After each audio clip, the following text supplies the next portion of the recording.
This is my new dance. It's super creepy. Hello and welcome to another Woodshop podcast with Mike Coffey of Coffee Custom Builds, Daniel Dunlap of Daniel Dunlap Woodworks, and Peter Kapar of Future's Workshop. You can find us all, as well as the podcast, on Instagram and YouTube. Missed it.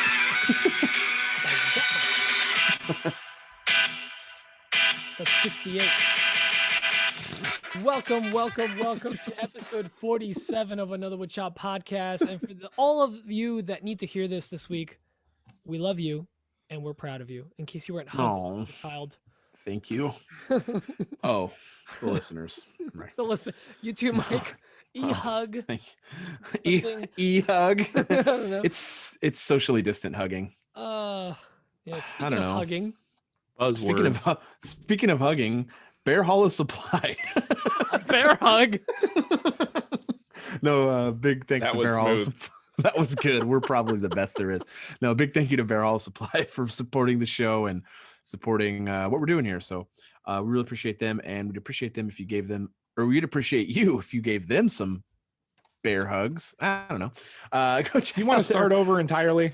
No, this is a good one. I'm pretty sure this is good. Yeah, 3, 2, 1. Record. But no, seriously, go check out Bear Hollow's website. Pete will have that in the show notes, top of Under the pressure list. I will look it up. And also check out their Instagram page. Go give them some love, give them a follow, see what specials they got running on, and what new items they're releasing, because they are putting out new legs every once in a while, and the legs are really sick. I really do legitimately just love those legs, and their hardware. They got good stuff, so go check them out. You got sexy legs. They Yeah. do. I don't say They that got about a lot of places. every day's leg day over at Bear Hollow Supply. New You know slogan. That is to be Brady. You can use that. I like you that much. You can use that. I won't see you. Not this Every time. day's like that. Every day's leg day. You know who else has sexy legs? Our No. patrons. Oh, I should have Yeah. guessed. It's on the notes here. That's what I know. Huge shout out to our patrons. As always, every week you guys help us bring this show to you. And if you want to help support the show, please check us out on patreon.com/anotherwoodshop podcast. We greatly appreciate it. It's helping us continue bringing you this wonderful subpar content. Now, Mike, I do believe we have some new fine legs added to the leg army. And there's the leg army. It's really weird. We're really digging on this I leg. was trying to get leg up on the other euphemisms? on a competition. Jeez. Yeah. Oh, This Pete, joke is his going to dad cost jokes me, are isn't it? It's going to cost me an arm and a leg, isn't it? Oh gosh. Really stop. You gotta stop. Mike, you keep freezing. You keep lagging behind. All right, I'm done. Man, what a weird way to quit the podcast. Big thanks to our new patrons. Thanks for joining the family. Andrew Hammond, Ryan Werlow, Trevor Askland, and Braden Lord. And Thank you leg so much, lol. y'all. Leg lol. I just, Is that a leg joke? that was my sad attempt at a leg joke. Leg Kathman. Oh, dang it. calves. So much better. Nice. Hey, that was not good though. Still, it was better, but not good. That's it for the patrons for this week. 4 of you. That's amazing. Like super dope. Thank you so much. I mean, let's jump right into, what do we even call that segment? What is it? Like a what's on my bench or something like that? I don't remember. Dan, what's on your bench? I'd like What what's is on your on my bench for bench? 300. What's that? I'd like what's on my bench for 300. Alex. Alex. Rest in peace. Rest in peace. Oh man, I forgot. Yeah, right. That's Way sad. to bring the show Hey, down. you either die Thanks, a Pete. hero or you see yourself become the villain. So just he died a hero. Yeah, thank you for clarifying, because I was gonna be like, were you calling Trebecca a villain? You lived just long enough. I will Been jump pretty through the wonderful. screen and Yeah. put a pin in your neck. He's an American hero. All I will right. fly out to Nebraska. Wait, are you the one in Nebraska, Pete? I can't remember. Yes. Anyway, Dan, what were you doing Omaha's this beautiful this time of year. I live in Jersey. It's great. Spot on, Dan. That was a great Pete impression. I live in Jersey. It's pretty What spot time's the raid? No, what Uh-oh, Pete's What's down on my Dan, bench? Go quick. This week I made my own plywood, my own walnut ply. I saw that. Yeah. Are you happy with it or not? Yeah, I'm really happy with it. Actually, it came out Did pretty it work nice. how you'd hoped? Even better, Great. shockingly. Are you worried about That's wood not shocking. movement? It makes sense. No, I'm not worried about wood movement. Oh gosh. Once again, I will put this pin. I needed some 3/4 inch walnut ply, and I didn't want to go buy a whole sheet of walnut ply because it's rather pricey, and I just needed a little bit. So I had some 1/2 inch maple ply in my racks that was perfect size, and I resawed some walnut on my Laguna bandsaw down to 1/4 inch. I added the 1/4 inch walnut to the 1/2 inch ply, and I got 3/4 inch ply. Boom. And it's Math beautiful. adds up. And Quick math. I can sand it. I can sand the crap out of it, and it's not gonna the veneer is not gonna come off. That's really Right. nice. So I might have to do this more in the future. We'll see how it works But out. you won't. You'll Probably nap. Probably not. And besides that, I picked up several new commissions. I am It's dope, dude. ridiculously busy. I actually cool. have to get bids out tomorrow for 3 more commissions. Sick. I need a bigger shop. Like Yes, a you fat do. kid needs cake. Seems like an attack. That's where I also got a new tool. To me, it's Also a tool. seems like an attack. I'm still kind of a big deal. I'm an even bigger deal than I used to be. I got a new Chevy Silverado. What's the cool thing you got though? Yeah, did it come with something? Did it like throw in a Laguna? Did it have bandsaw? some nice thing they threw in with it? Like a good thing? Did you get like a new planer? Is he having an aneurysm? And this is what aneurysm face is? Yeah, it's frozen. This is my angry face. I think I'm gonna quit the show. Both of you quit in one night? This is not going to go well for the show's numbers. Let's throw it to the only guy left on the show, Mike. I guess I'm going to sound like Jim Gaffigan. No, Dan, keep going. What'd you get? You got some super souped up version of that truck, right? Trail Boss? Oh yeah, I got a Chevy Trail Boss. Oh man. What did they I mean, I don't know if I should give a peek behind the curtain, but whatever happened with the Chevy thing? They can send you a hat or something. Didn't they message you and say, "Hey, send us a DM"? They never responded. I sent them a DM. Oh, really? They didn't respond. Yeah, like Cool. Chevy commented on Ghosting. my Instagram post and was like, Chevy. "This is great. Send us a DM." And I'm like, "Dude, Or I'm they gonna get a would've free messaged you truck." back. I messaged them. Dan Ghosted messaged me and Pete was like, Chevy commented on my post and said to DM me, "I'm getting a free truck." I tried to support him. I was like, Dan's getting a free truck. Pete's like, Dan, you're getting a free truck. That's Free so truck. cool, man. I'm like, "You're Mike's high." getting something. Dan's getting a free truck, and I found my pin. I Yeah, you think got reality check Mike over there. Like, you're not getting anything. You're not getting a They're free gonna truck. ask you for repost. They're gonna ask you to take it down. Never associate Chevy with your brand ever again. Yeah, you didn't drink a fruit juice while skateboarding down a street behind a truck. So Ooh. Yeah. Sick. Well, he I got a need truck, to. I right? need to it looks come like a up with really my own nice truck, thing. Dan. It's nice. Yeah, Yeah, I'm you super do. happy with it. I'm 42 and I finally got my dream truck. I'm like a giddy little schoolboy. You're Living a dream. 42 years young, dude. That's just the start of life. Everything else before that is dumb. And you worked really hard convincing your wife to get that truck. I worked so hard convincing her. It's a necessity, Kayla. See, guys, possibilities. All right, Mike, I'm gonna throw it to you for real now. It's been also extremely busy. I've had to make some in the last few weeks. I've been reevaluating how I utilize my time and where I focus it. And I'm starting to see where I'm going to kind of end up with my focus of time, I think. And I'm getting a lot of inquiries as well. It's just been really crazy how many, like the first week and a half, 2 weeks of January. Because for me, the holidays were absolutely the most busy I've ever been with coffee custom builds ever. And then the 2 weeks after Christmas were, so I was like, okay, I think it was just an anomaly. And then the last 2.5 weeks, it just every day or every other day is 1 to 5 requests for pricing on different things. It's been absolutely insane. So like big builds too. So I'm reevaluating how I'm going to focus my time, and I'm trying to figure that all out right now. I sent out in the last week 12 big quotes. I got verbal commitments from 5 of them, and 7 of them I'm still working with people on. So I'm like basically booked through May currently. Yeah, same. And it's pretty crazy. So I'm trying to figure out how I'm trying to not say no to anything right now, and I'm trying to figure out how to balance my workload. I talked with my CPA this week, and part of that is going to be I'm going to start bringing in my cousin to work for me part-time and paying him on a contract basis. He's going to be contracting. I'm going to be contracting him out. So, but for this week, I've got 2 coffee tables in my shop. They're similar in the sense of they have the same processes that need to be done to both of them. One's a redwood slab and one is a walnut slab. The walnut slab is for us. I thought you were going to say bloodwood slab. I'm like, dang. No, I was going to say black walnut, but it's English walnut.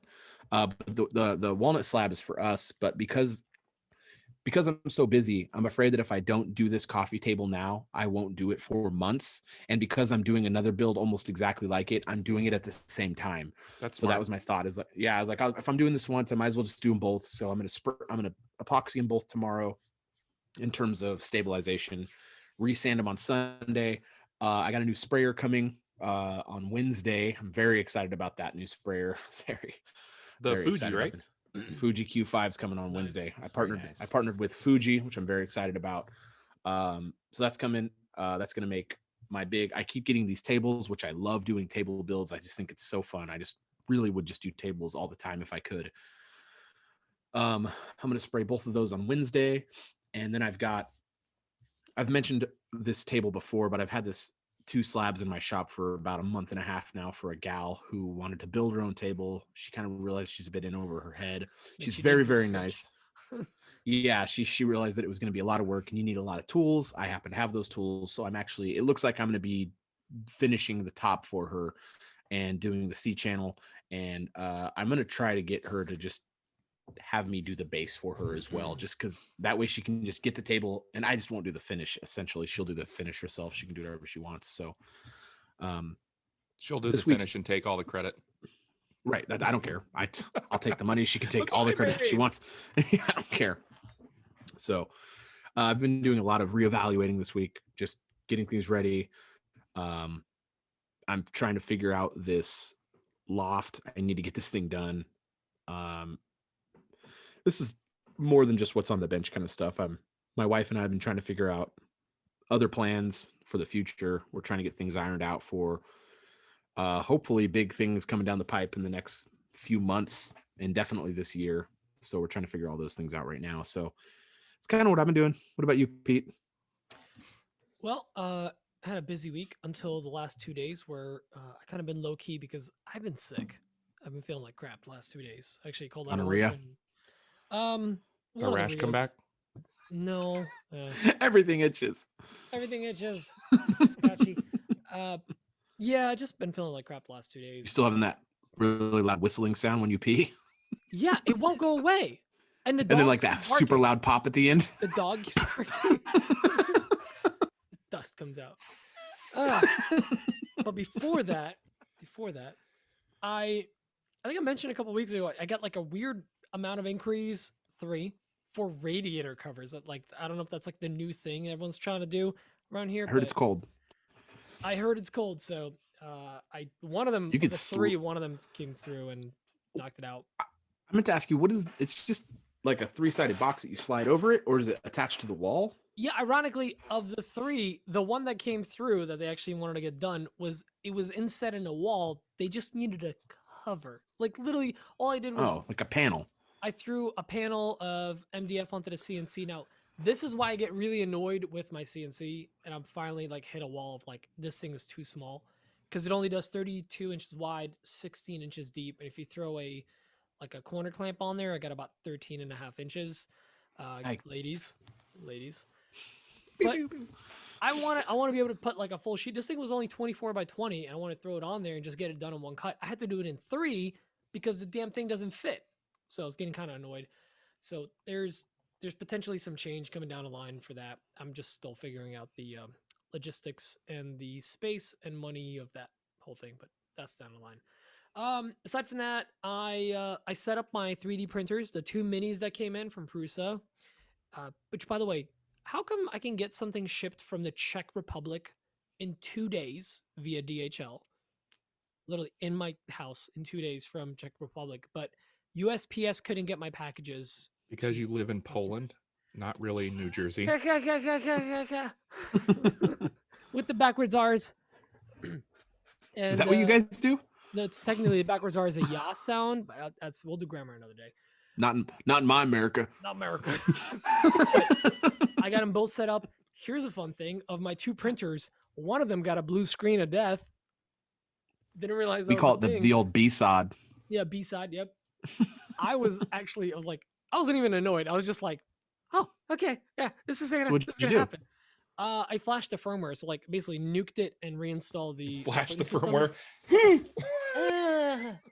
Man boobs with firmware hair. beads. And it works now. Oh, what? It worked great. Because flashing, we are men. Yeah, no, I get it. You don't have to go so on the nose with these things. This is a. You just gotta let the joke ride, Pete. You go too deep with the joke, and it ruins. Not everyone watches the video. Because boobs. Because boobs with hair. How are you guys sponsored? Go on. So, I mean, I really think I want to grab one of those Prusas just for around the shop. I think it'd be a lot of fun. Mike, I already told you this weeks ago when you first brought it up. I fully endorse it. I think it'd be great. I think it'd be so fun. Also, at the same time, I want to yell at you and say, don't do it. You have enough hobbies and things going on right now. Well, this would only be a hobby. It wouldn't be something I monetize like everything I monetize. This would literally be like, I want to make so stupid many other things going on. Let's be honest. You're going to monetize it. Monetize it. I won't. Yeah. Hey, I won't monetize that. Coffee. I will bet you money that you monetize it. B plugs. Can I say butt? Instead of it's like shaved, it's like a beard. Never mind. I don't know. I'm trying to work out I got to work on this design, a beard shape. But anyway, go ahead. It's like a quagmire chin. I don't know what that means. Sounds racist. Yeah. Anyway, what about your week? Aside from that, I've done 2 other things, and I spent a lot of time in Fusion. I'm trying to learn more. I know a decent amount. I've worked with you guys in Fusion before, but I found that I finally hit a wall of like, I want to do more, and I don't know how to do it efficiently. Yep. Dan's flashing us some money. So I've been working in Fusion, and I'm actually thinking about taking one of those woodworker made courses. I think what you should do? You should make or break. Make or break has one, and then I have a referral code. Yeah, you get like 50% off or something with my code. 50? 50 like you get a lot off with my code. Can you DM me? It's Peachy's Workshop on Instagram. He doesn't follow me. Swipe up in my Instagram. No, so I want to kind of take it to the next level. And the last thing is, I don't think that. Go ahead. Sorry, good. I was gonna say I don't know that Brandon's class. Well, no, I think the more advanced classes, once you get into like past the first few modules, I think you actually would learn something. But you're pretty efficient in there. I'm totally down to relearn some of the basics because I've seen some of the stuff he does, and there's definitely things really good that he's utilizing that I am not at all. So right, like the buttons. The buttons. There's so many buttons. I use 4. I use 4 for all my designs. And last circle, thing is, triangle. I've been messing around with my bandsaw. I finally tuned it today, and oh my god, that thing is so dead on. Today was the first day in my life where Today was the first day of the rest of your life. Of the rest of my life, I pulled a piece of 6/4 cherry off the shelf.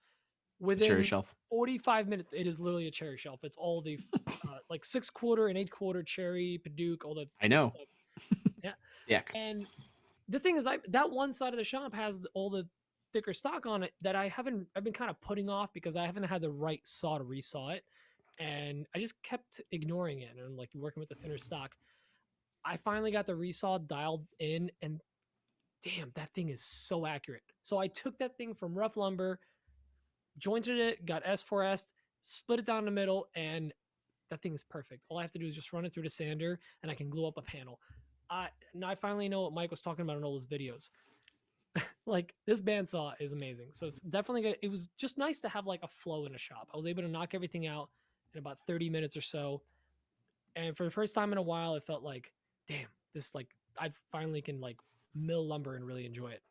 Yeah, man. And the last quick thing is we started the house hunting search. We found the perfect house, 1.6 acres, 4-bedroom, 3-bath, 2-car garage, but with room to put a shop down on the property. It already got swiped from from in front of us. They won't even take backup offers. They got so many. I was like, so mad. I was going to say, you haven't mentioned any of this to us yet. Yes, the first I've heard it. So I'm dropping it on you guys, but the house hunting search has started, which means I will be disappointed a lot over the next couple of months. But we're looking. I've told you how to find a house. Move to Nebraska. Move to Nebraska. Step 2. Swing a cat. Slip into depression. Oh, swing a cat. And a house. Don't understand that reference. Poland's weird, man. Poland is super weird. Why don't we go into questions? On that note, yeah, why not? I mean, you're right. YOLO. I can't wait for a house. Finally got my shop set up, and I'm like, all right, I'm moving. Let's go. This first question is from Adam Barnett. That's all I have to say about that. Welcome to episode 47 of Adam Asks the AWP Boys a Question. I'm mad. So, I want to grow my business this year. Barnett Custom Woodworks has a domain, but does not actually have a website. Do you guys have a recommendation for a tutorial or just hey, go use this, it's super easy and it'll set everything up? I don't know. Never done it. Need to do it. What do you guys recommend? All right. I look forward to your answers, and thanks for taking all my questions. Long-time listener, longer-time lover. Jeez. Pete, do you have things that will help this young man? Yes, I do. You want to go to geocities.com/Petries Workshop or 15% off if it's still active, the website. I would honestly say at the very least, you need a landing page of some kind. I just use a link tree temporarily. I had a Wix site, and then they started charging me triple after my first year expired. So I said, nay. But I'm probably going to be going to Squarespace soon. I already have a domain. My domain's locked in for 10 years. That's what I'm going to be changing to. But just you need a landing page where people can go to see all the stuff that you offer. That's my first recommendation. And then just go with like Wix, Squarespace until you figure out what you really want to do. Dan? I don't know if I'm the best person to give this sort of advice, but I'll do it anyway. Yes, you are. I have a URL. I have a half-built website currently, as we talked about last week. The DunlapExperience.com. I actually own that URL. Thank you very much. I will parrot what Pete said. When and if, not if, when I finally build my website, it'll be a Squarespace website because that seems to be the easiest route. It seems very intuitive, very user-friendly. So that would be my recommendation. Mike? I don't know of any like tutorials, but I mean, I'm sure there's a million things to get through. There's a bunch of different steps you have to go through to make a website, and depending on which route you go, Squarespace is, I mean, we built a website for my wife's company when we were going to get her company going. That ended up going away, but it was easy. I think Wix is easy as well. I was able to figure it out. I was trying to have this done a month ago, but I am transitioning my website out of Wix to a WordPress site that I'm going to be basically paying my friend who is a graphic artist and web designer to run my website. Whenever I need changes, she was going to do it because I just don't have time to work on that stuff. So it is not that it is particularly difficult. Once you figure it out, it's pretty straightforward for the most part, especially after. I think the hardest part is the setup. Once you have it kind of up and running, the changes aren't so bad, but it's very platform specific, I would say. So if you're on like a WordPress, it's different than if you're on a Squarespace. It's different if you're on a Wix. I think they kind of gear everything. They want as many people paying for websites as possible, so they try to make it as easy as possible.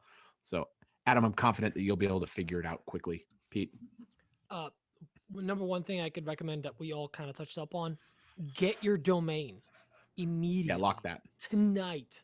That, and if you want to throw some money around, $1. Any variation. What's his business name? Barnett Custom Woodworking. I'm buying it now so I can sell it to him. Yeah, I mean, if we know, it's better than stocks. Yeah, so buy that right now. It's going to make more money in my Dogecoin stocks. It's not that expensive. Just lock it in for 5-10 years, whatever you can. Great advice. .info. Remember, we had that written in question too. Just I don't know where that's at. Dan, why don't you read it? I'll read it. I'll do this next question if you can get it ready. I'll get it ready. This next question is from Adam Brady. Hey guys, it's Adam. Had a question on setting up a straight knife joiner. Recently got one off of Craigslist and need to replace the blades. And did some research, but I'm getting conflicting information on the if the knife should be set to the outfeed table height or just right above it. So just looking for input and or resources to look into for setting up a straight knife joiner. Thanks. If you have a straight edge, make it so that the top of the knife, when it's at the apex, is at the same height as the table, and then lower it very slightly, like an incredibly, almost imperceptibly small amount, and then you'll be dialed. So when you lower that bed, you want the space between when you lower the outfeed bed, you want the space between your straight edge to go, like you can barely see light coming through underneath it, like less than a hair.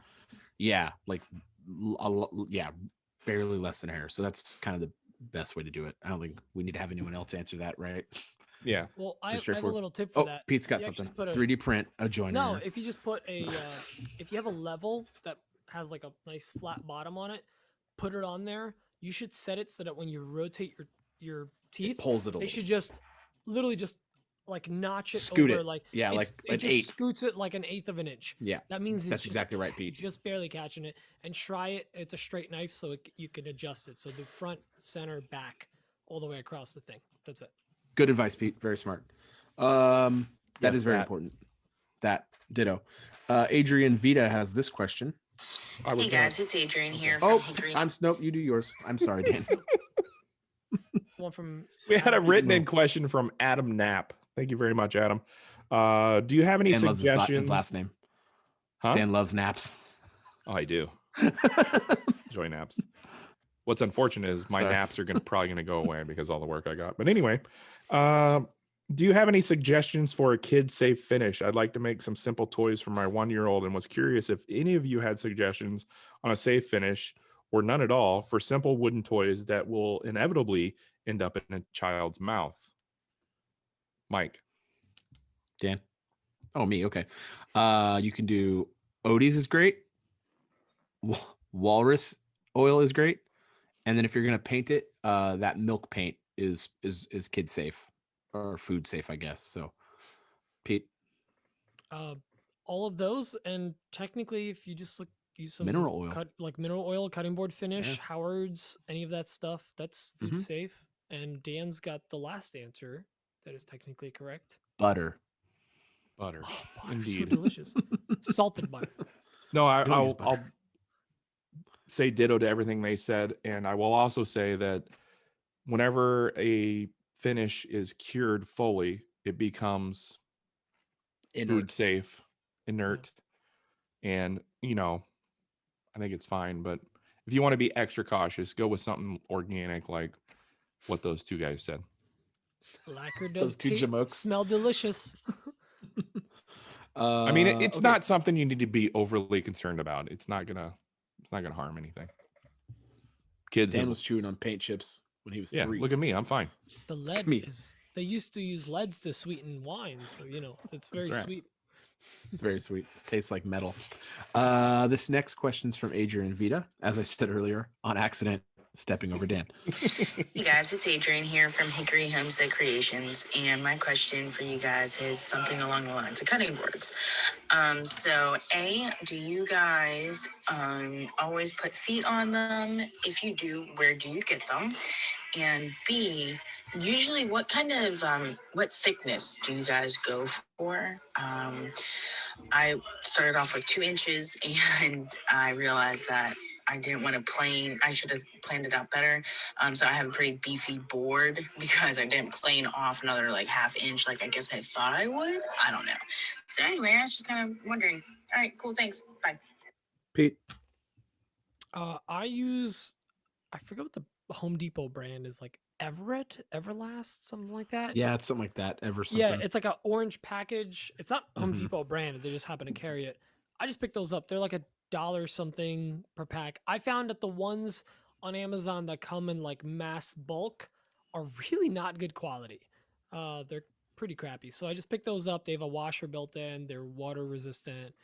so they won't rust on you.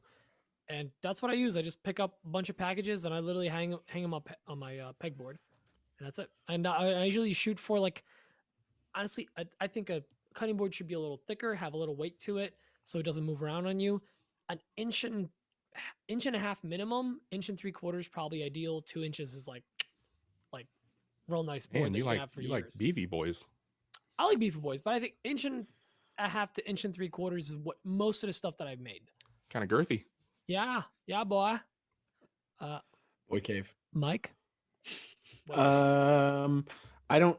It depends if the customer wants to pay or not pay for feet. If I put feet on them, it's not like a thing I just do. I have some boards that I make it that are made out of 4/4 material, and they end up being about 3/4 of an inch thick, and they're like really good for like chopping up vegetables and stuff. And then once you start getting to like the beefier, like cutting board, chopping board style, you kind of want to start going up from there. Your 2-inch board, I think I saw a post about it, and I think if you would have done an under bevel on that big board, it would have done a lot for that board. That's what I like to do for my really big boards, because it actually takes off a decent amount of weight, builds in some handles, and it makes that profile look a lot. At the very least, some handles. Yeah. Yeah, you got some handles. I mean, when it's just like a square block, it looks kind of unfinished almost. But you didn't do anything wrong. I don't know how many cutting boards you've made, but I don't think it's like a pile. So I think you're okay. You're on the right track. I wouldn't sweat it too much. Just keep messing around with them and just keep doing them. I think it's the best thing. I mean, just keep doing them. You'll start going, okay, I kind of want to do a chamfer. I kind of want to do a round over. Kind of want to do this kind of handle. There's so many different, I mean, there's guys that just do cutting boards. I say just that only do cutting boards and they look dope, like really dope. There's some really cool cutting boards out there with double inlays and stuff like that. They look really cool. So you can go any direction with them is what I'm saying. There's no right or wrong. Yep. You made it for whatever reason you made it. You're good. It's good. Don't even sweat it. You can add so many things. I think I really do like on a thick board though, prominent under bevel looks really cool. That is my opinion, and I'm sticking to it. Wait, before Dan goes, I apologize. Dan go? No. I'm sorry, Dan. I want to correct what I said. I said it wrong. I do 1 1.25 inches, 2 3/4. I actually don't go like quite to 2 inches unless they. Oh, I take back everything I said. Well, no, it's fine. I was like measuring. I'm like, wait, like 2 inches. That is thick. He's right. I don't usually do that unless somebody wants like a butcher block type thing. Dan, on to you. This may come as a shock to you, but I don't buy the Home Depot feet. I buy Menards feet, and they come with cheese curds. They are labeled as cheese curds. No, for real though. I do buy cheese curds. I do buy the feet from Menards. They're labeled as rubber bumpers, but they work. Would it be buggy bumpers? Rubber bumpers. I can't say that very fast. But they work great as cutting board feet, and they're white, which I think is cool. Most people use the black feet, and I like to be a little different. So I use these white rubber feet, and they come out cool looking. I have bought a bunch of those bulk feet off Amazon, and I'm not a fan. Yeah, bad. It's great. And as I far like as the bulk feet off Amazon. I'm sure you do. You also like chicken feet, whatever. What? I don't. Pickled chicken feet. I don't even know what that means. Is that a food? It's a Nebraska thing, I think. Oh, I don't know. God. No, it's not. It's a Southeast Asian thing. Yeah, I was gonna say. Placenta. Make you strong. As far as thickness goes, I'm a fan of 1.25 to 1.5. Or if I'm feeling saucy, 1 5/8. Sassy. Ooh. Random numbers. But yeah, I'm gonna agree with Mike. A prominent under bevel is cool. I like to put handles on there, and I do tell my clients that I'll put feet on, but I don't charge them for it. It only costs me $1 for the feet. Yeah. So you want feet or not? No. Okay. Yeah. I usually do it, and here's why, but I don't charge for it. I don't think there's anything wrong with treating that as an addition, especially if you have an Etsy store. Oh yeah, you do you. If you want to charge $5 for it, screw it. I don't care. Who cares? Make that paper, as the kids say. Next question. Who cares? I don't even care. Make that cheddar. Make that shout out. No kids say that. This next one's from Ben Miller from Squanchin Woodworks. Hey guys, it's Ben from Squanchin Woodworks. So I kind of want to get into working with more hand tools and learn that end of woodworking. Everything I do or have ever learned to do has been with power tools. So again, kind of want to just get into it, more of a hobby, not really looking to make money off of it, but just learn it. It's just that way I have it in my back pocket if I ever need it. So kind of wondering what your guys' thoughts were on some more entry-level hand planes, chisels, stuff like that. I know Pete always says about the Aldi's chisels, but just kind of wanted to get your guys' thoughts on that. Thanks. Pete. All right. In order, chisels, black plane, a number 5 jack plane, a number 4 smoother, one of these, which is anybody that listens can't see. It is a tiny, it's literally about 3 inches. It's a super tiny, and a lot of different companies make them. I think Bridge City's kind of the popular one right now that make like tiny. I think that's just a block plane, isn't it? No, this is like a regular. No, the Bridge City one, isn't that a block plane? It might be. I don't know. The one that's popular. It's got a more aggressive bevel on it. But basically like a super micro small. They're called apron planes. Apron planes, is that what it is? Yeah. Yeah. I actually find that I use that one a lot for quick little breakdown of I love mine. It's nice. I have a Lee Nielsen one. I love it. But I think everyone should have a block plane. Obviously, chisels are almost like a no-brainer. Everyone should have a half decent set of chisels. And then a block plane, a jack plane, number 5 is great. Number 4 is awesome. And if you can swing it, if you can find one, a spoke shave, just for doing curves. If you do curves, great. If you don't pick one up. Mike? I think I'm in the same boat. I want to get better at hand tools for me. I won't use it much in my builds because production, but I want that to be hand tools to be something that's a part of woodworking that's kind of just for me, and I'm trying to make more time for it. And I have a pretty nice collection of hand tools now. I just want to do it because it is extremely cathartic when you're using hand tools, and it's very relaxing. So with that being said, with hand tools, the experience depends very heavily on the edge of your tools. And if you have cheap tools, the edge, you can put an edge on it, but it won't last very long with cheap metal. So I would strongly recommend, if you're going to do something that is just for you, that you want to do to enjoy, to invest in some pretty decent hand tools. And you can spend lots and lots of money on hand tools, but you can also spend not tons and tons of money and get pretty decent tools. So I would really consider like the Aldi chisels, like dumpy chisels. Hey. I would really maybe look at like a Narex chisel. They're out of Czech Republic, and they're not cheap, but they're going to be really good and last you for a long time before you get into something like a Lee Nielsen, like a PMV 11 steel kind of a thing. And if you want to look into some hand planes, the Stanleys now, the new ones aren't as good as the old ones, but they are very nice and very good. And the cool thing is if you get a Stanley body and you run with their iron for a while, and you decide you really get into woodworking and specifically hand tool working, you can swap out any of their irons with the Lee Nielsen PMV 11 irons, and you can have yourself basically what is like one of the best irons on the market. Irons, he means the blade. The blade, yes, the blade will pop out. Yeah, so the Lee Nielsen will fit right into the Stanley bodies. So that's just something I'm going to be doing myself. I'm going to be replacing my Stanley. I have Stanleys, and I have one Lee Nielsen jointer plane. That was like a Christmas present to myself, essentially. So I think for me, like, I hate sharpening tools, hand tools. I hate it. I don't enjoy it. Lots of guys enjoy it a lot. It's like a sub hobby almost. I say that all the time. They way into sharpening their tools. I just want my tools to be sharp. So I bought a wet sharpener, and I just want to use my hand tools and have them work really well. So I got decent ones. I think if you find yourself with really cheap ones, you're going to be bummed out at their performance. Dan? I'm going to sort of parrot everything these two said. I have a set of those Narex chisels from the Czech Republic. They're a very good chisel for the price. Yeah. They're a good middle of the road. Yeah.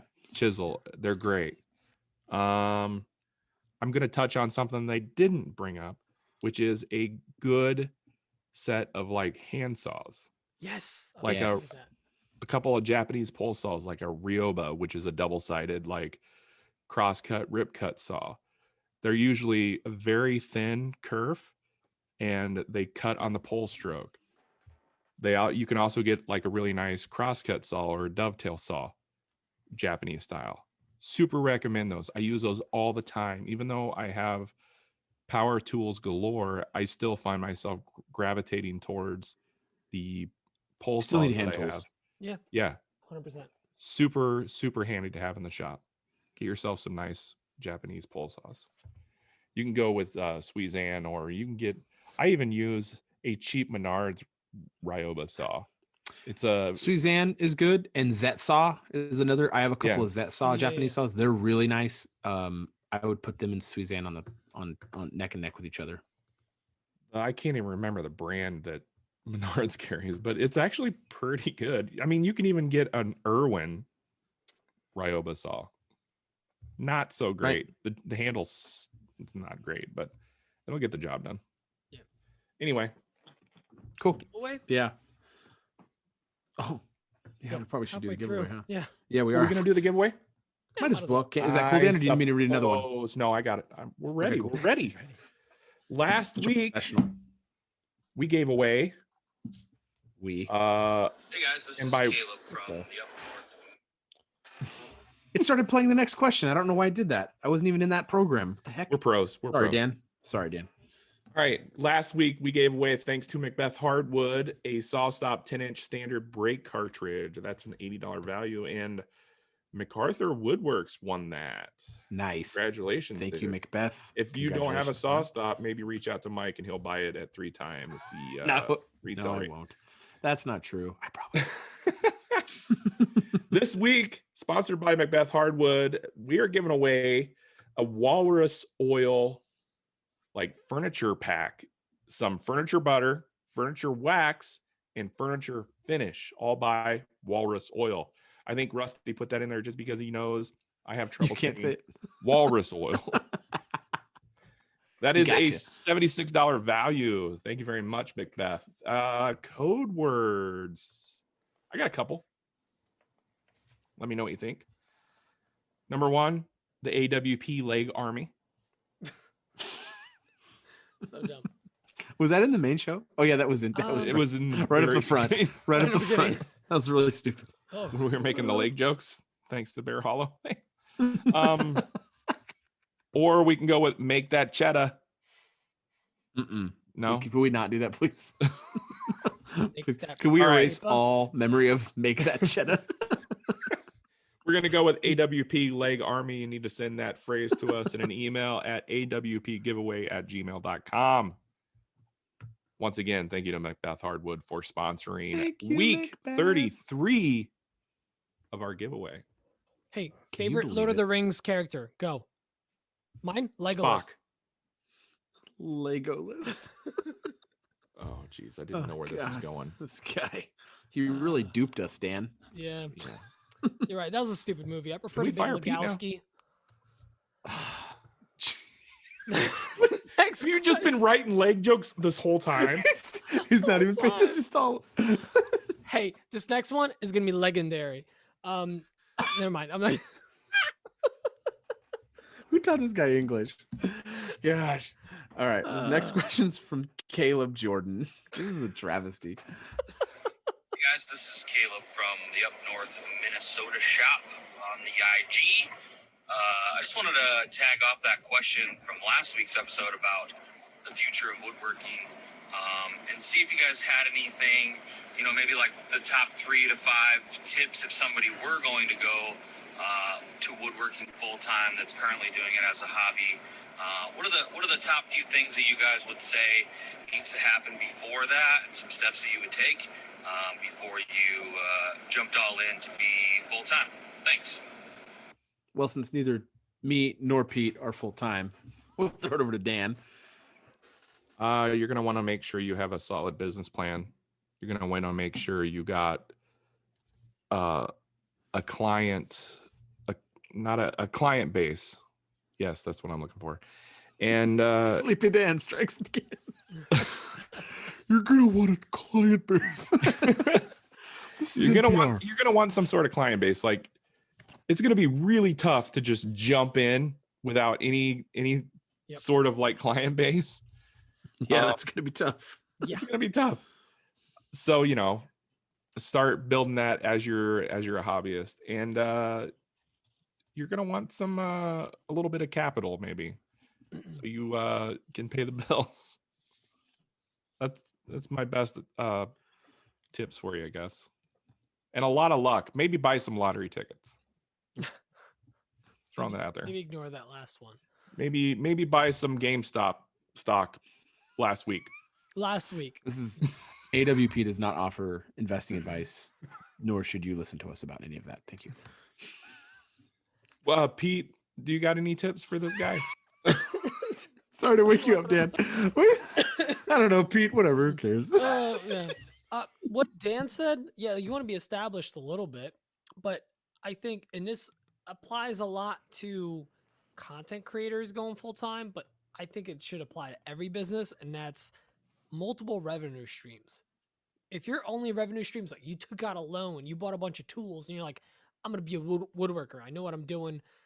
And then you have no clients, and like your clients are the only revenue stream you have. Yeah, guess what? You're screwed, buddy. Like you want an Etsy, you want clients for furniture, then you want people that need templates. Maybe some people just need CNC work. Some people just need laser work, whatever it might be. You need multiple streams of revenue. That's definitely going to help you out, because when one dips, the other one might be helping you pay the bills. Mike? You're going to want to think about things like insurance. Oh, yeah. How much revenue actually pays out. Like when you make $100,000 a year, you're not making $100,000 a year. You're probably making $30,000 a year if you have $100,000 in sales. You want to think about, if you're married, you want your spouse to have some insurance. If you have kids, you probably want everyone to have insurance. So you need to think about those things. You need to think about having a CPA. You need to think about scaling your business. Is it scalable with what you're doing? Like, are you able to keep taking on more and more work with it? Can it keep growing? Can you keep growing inside the confines of whatever you're running your business out of now? And if you can't, if you're going to be getting so big that you need to move on from your, like Dan's situation, you need to get out of your garage and you need to grow your business. If you can't scale your business in your garage, you need to figure out what the plan is to get out of there and have a business plan for where you're going to be moving to. Can your business afford that overhead? What does that mean? What do you... Huh? This topic could take up a whole episode. Yeah, I mean, it literally is. Like, there's so many things you need to think about. But to be fair, he did say that our top 3.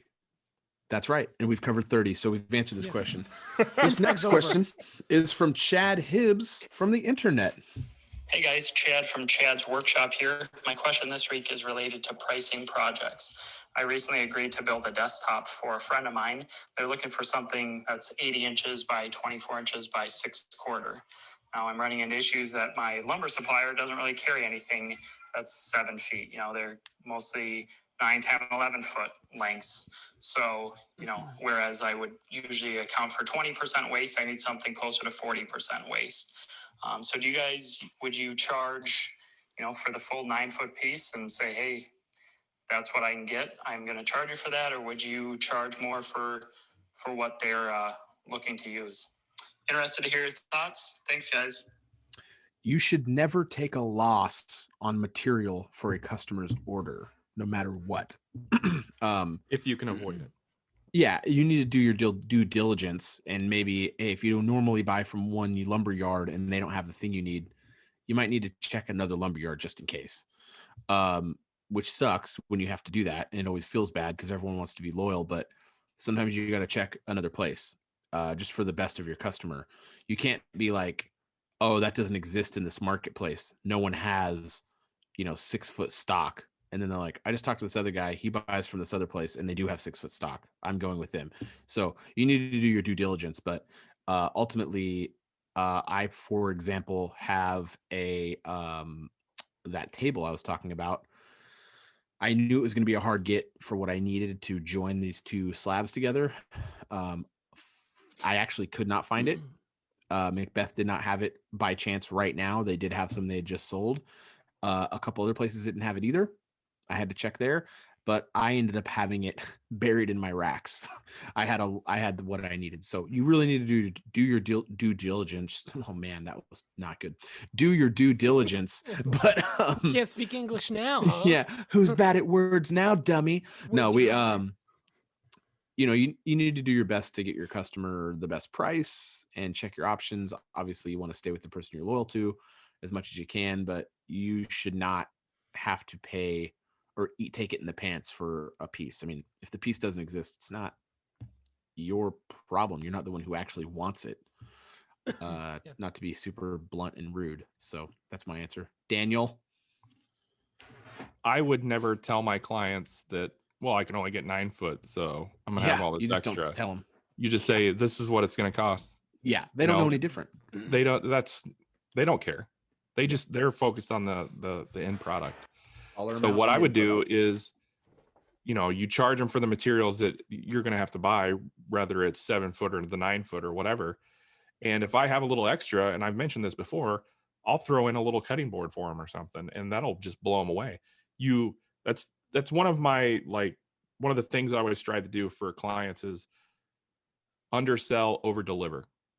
And you come off like a rock star, and then they want to come back to you just because the level of service, they're going to be overjoyed with the table or whatever, but they'll always remember the little gift you gave them as well. But yeah, that's what I would do. Charge them for the 9 footers, give them a little something extra. They think they're getting something extra, but little do they know they actually bought that anyway.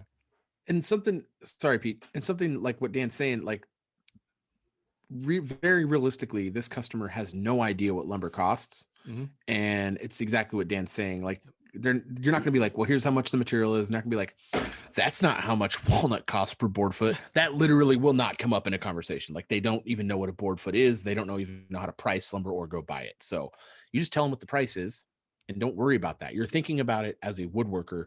You need to think about it as a customer. Mm-hmm. Pete? I agree with the guys. I mean, it's costing you money to buy it. Let's say it's a wood you don't work with. You got to get it.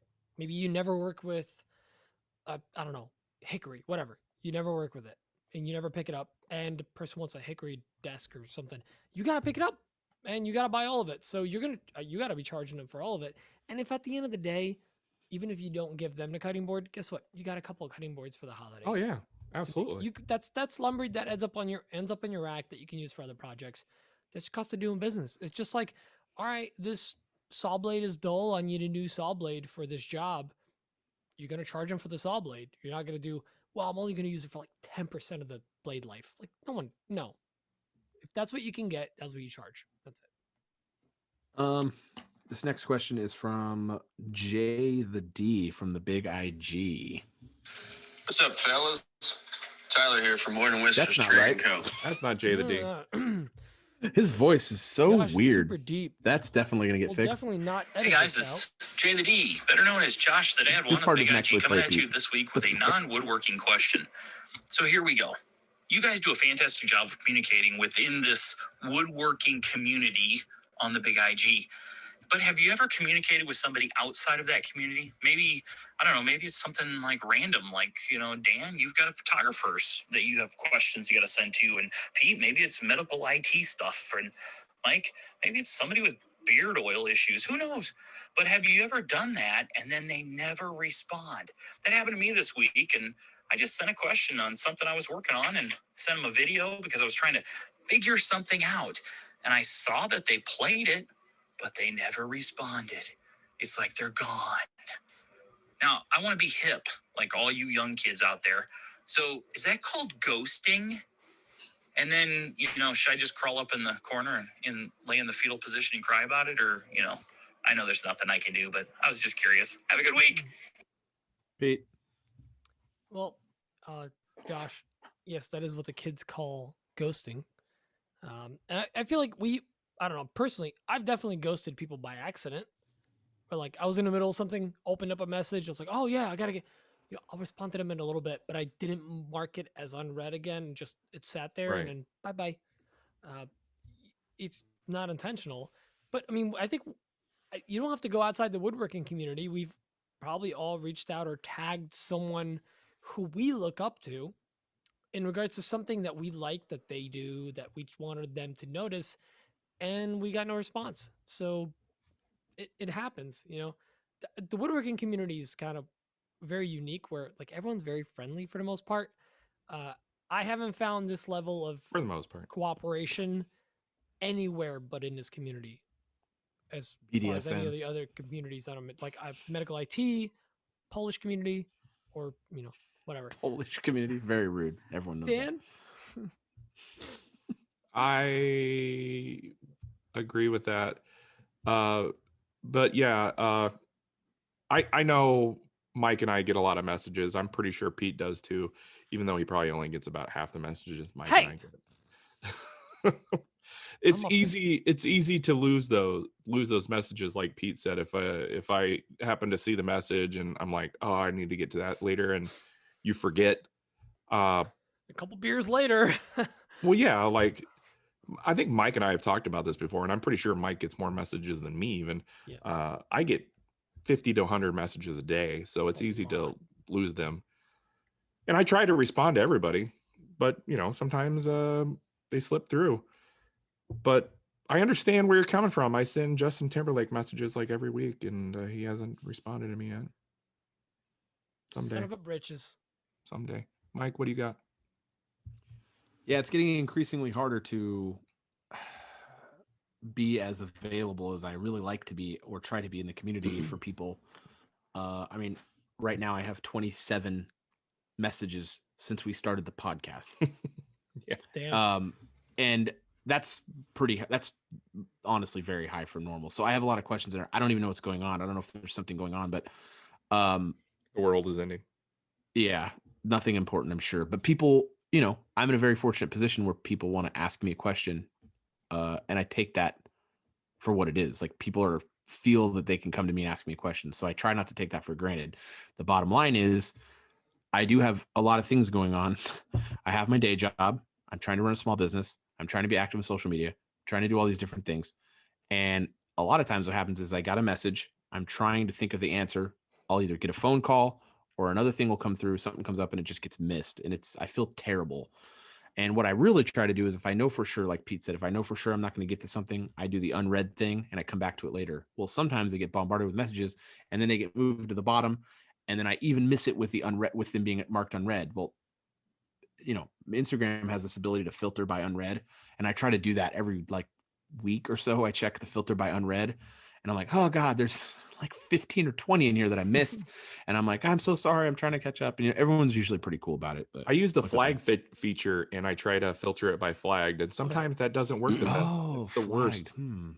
Okay. Yeah. I wouldn't do it. I wouldn't do it. But I flag the ones where like, if I owe somebody a sticker, I'll flag it. What was I going to say? Oh, but his question was outside of the community. I legit don't really interact with anyone outside of this community. I don't really like social media a whole lot. So I really kind of just keep it in here. I definitely have this week. I emailed or I video messaged a brand. I had a question about something. I didn't know what product of theirs I needed. I asked them, I said, this is what I'm up against. Which one of I was going to buy it, whatever they needed, whatever I needed for this product or whatever one of their products I needed to get this thing done for this customer's build. I sent them the video. They read it within minutes and I've never gotten a response. So I will literally never buy from them ever. Like that really pisses me off. Like they can't even give me a, hey, we'll at least get a hold of customer service. Like it really, really makes me frustrated when a brand does that because that person, whether they want to be or not, that person who gets paid whatever they're getting paid to do their social media account is customer service. So I wasn't trying to get anything from them. I wanted to buy something. I needed it for a customer build. And now I'm going to their competition because they ghosted me. And that's very frustrating. I would rather just them give me any answer other than blowing me off because that is extremely rude. And that's why I take it so seriously when I accidentally blow someone off because it makes, I hate when it happens to me and I feel terrible when I do it to someone else. So I hope you're listening to this, Justin Timberlake. I'm tired of being blown off. He for off. Sure is. This next question is from Tyler Isaacs with Wood and Whiskers Trading. Hey, quick question this week. What's the next tool on the bucket list? Appreciate it, guys. Man, that was quick. Yeah, it was. I like that. Hot. Coming in hot. What's up, Dan? I got a quick answer. Everybody take note. 20-inch planer from Laguna, obviously. I need that planer. Get the old model, not the new one that's coming out. The one that I got, dude. Yeah. Sexy. Pete, what do you want? What you want? The 20.5-inch Laguna planer. Ooh. Or the P. I hope you have 40 amp service. I do. You have 40 amp service for 220? Well, I can pull it in because I know how to do that now. No. Oh, actually, I didn't talk about that. I ran 220 30 amp to my shop because I couldn't get an electrician in here. No money for you guys. I did it myself. They didn't answer your DMs? They didn't, even when there were phone calls and emails and messaging. Yeah, COVID, I found that made things weird with whatever. Doesn't matter. Either that or a P-Flux, like a proper dust collector, because my dust collector starts squeaking like metal and metal squeaking when it runs now. So that's super fun to listen to. Like some WD-40 in there. Yeah, I tried. It doesn't work. Grinder. That's how we met. Yeah, grinder. What about you, Mike? I'm pretty content on tools, to be quite honest. I think the next two tools that I'm looking at, I'm gonna say two tools. I want, as soon as I have the power and space, I'm going to upgrade my CNC to the Laguna Smart Shop Maker. That is crazy to me. Your CNC is like a dream CNC. You're already looking to upgrade it. It is, but I want the bigger spindle because I can't. Anyway, I want the bigger spindle because they're faster, and I want the 5x10 bed, and I want the vacuum bed, and I want the auto tool changer. It's full automation is what I want, and my CNC is like paid off. Like it's time. It's quite the machine for making money, and I can see the value in a bigger and faster. Not so much bigger. The bigger is so that I can do more conference table stuff. I want the 10 foot bed, but the 5.5 horsepower spindle is what I really want, because I'm starting to run up against issues with flattening and stuff now, because I just want to be able to run bigger fly cutters, and I cannot. And then I would like to get either I want to keep my laser, but I want to get either the Laguna 150 watt EX, or I want to get one of their CNC bed lasers really bad. Just because the laser was I kind of acquired that as kind of almost as a hobby thing for myself. And then it obviously became a monetized thing. And now I can just 100% see a big full size laser bed just being an unbelievable moneymaker. Like, is it just for signage? So it's not just me that, like, the second I got it, I loved it. It's amazing. I immediately hit a wall with it.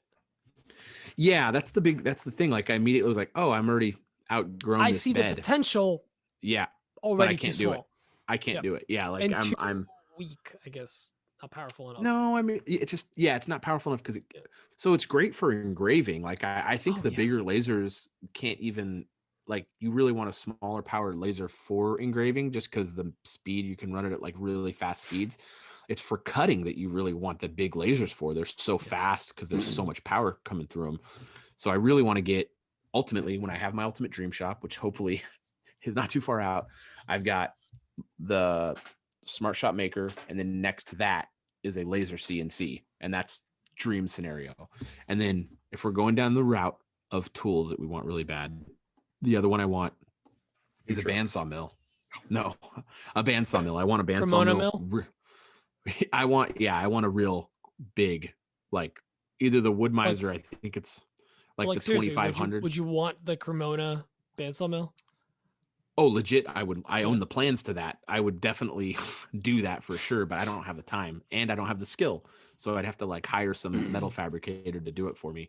But anyway, I'd also kind of like to get an electric one instead of a gas powered one, just because they're quieter and you can, I don't know. It just seems like it'd be less fuss. I don't want to do it. It'd be nice to just have an electric one. The Cremona one is electric, right? I don't know if Matt's is electric or gas. I'm not sure. It's pretty quiet. I don't know, but I couldn't tell you, to be honest. But yeah, I really want a I really want a bandsaw mill at some point, but those are long-term goals. Well, that one actually is pretty attainable. All those are pretty attainable, I think. But I have to have more space. So, but legitimately, to answer the question, where I'm at in my current space, pretty happy with tools. There's not a whole lot of things I'm really looking for right now. Is a shop considered a tool? Because that's kind of the thing I want the most right now. That's kind of the thing I want the most right now. Yeah, I feel like we've all hit a wall with the shops. I'm so sick, and I literally have 2 pieces in my shop right now. I could be working on 4 pieces right now, but I can't because I don't have the space. It is so frustrating looking at the pieces at my wall, knowing that I could be. I'm literally having to stop at the end of the night, call it a night, go inside because I can't do anything else for the night on these pieces where I could be working on these other pieces. It's holding me up now. Yep. So same. I can only work on like one thing at a time. It feels like. Yeah, it sucks. I'm very fortunate that the 2 things I have going on right now are the exact same project. Like I was mentioning earlier, I'm working on it at the same time because I'm doing the same processes twice. So if I was doing 2 coffee tables and one of them wasn't a live edge table, I wouldn't be able to do 2 at a time. It's very annoying. Anyway, I think a shop is a tool, Dan, and we all need new ones. It's big boy time. We got any more questions in the show? No, that's it. Oh, is that it? That's it. Dan's really happy right now. Let's get out of this thing. What do we do now? As we make fun of Pete, right? No, I'm sorry. Bear Hall Supply. Big outro. Make fun of me. No, big thanks to Bear Hall Supply. Yeah, make Pete cry. Remember when that was our goal every episode? Those are the days. It still not? I don't think so. I bottle. I think we try to. I think we just try to keep him happy now, right? I'll just explode. I'll just explode. I think we're trying to be. I think we're trying to be nice now. It's a new. It's a new. It's a new year. You know, new year, new us. Weird. I don't like this. New year, new air. Is that Pete a plug for Pete's affiliate link? Sure. Yeah, hit me up if you want a heater. Pete's got those heater digits. Anyway, big thank you to Bear Hollow Supply for supporting the show. Really appreciate them again. Thank you so much, Brady. You're the man. Go give them some love at their website. Check out what they got. They really do have things you need for around the shop. If you're building cabinets or anything like that, their legs are awesome. They got other tools for sale too. So go check them out.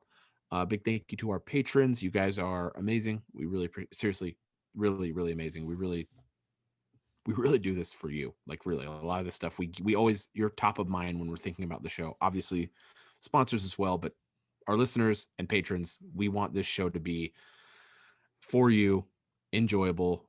You know, we were just talking earlier about who we want to bring on the show as guests, and we think, you know, the first thing is, will it make sense for our show and for our audience? Will we have to change what we're saying or what we're doing? And we won't do that. We won't change what our show is about because we want it to be consistent and we want you guys to enjoy it. For whatever reason you're enjoying this. So big thank you to you guys very much. So go give us one of those 5-star reviews if you can.